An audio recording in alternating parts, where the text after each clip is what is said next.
গ্রামের আদব কায়দা আর শহরের আদব কায়দার মধ্যে কিন্তু আকাশ পাতাল তফাৎ। নতুন একটা বছর আসলে যেরকম কাজের কোনো শেষ হয় না, তেমনি নতুন একটা বছর আসলে যে নিজেকে নতুন একটা পোশাক পরে রেডি করতে হয়, সেই ইচ্ছাটাও এখন আর থাকে না। নিজেকে সাধারণভাবে গুটিয়ে রাখতেই বেশি পছন্দ করি।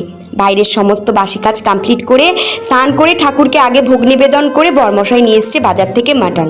ও এটা একটু গুছিয়ে দিল, আর আমি এদের রোদ্রের মধ্যে চলে গেছি থানকুনি পাতা ঘোরাতে, কারণ বাজার থেকেও খানিকটা কিনে এনেছে। আর ওগুলো না, ওই যে রাজহাঁসগুলো আসে, ওরা না ওই ঠুকরে ঠুকরে খেয়ে নেয়। আর এদিকে আজকে এই আম দিয়ে করব টক ডাল। টক ডাল কিন্তু মাটনের কাছে একদমই হার মানাবে।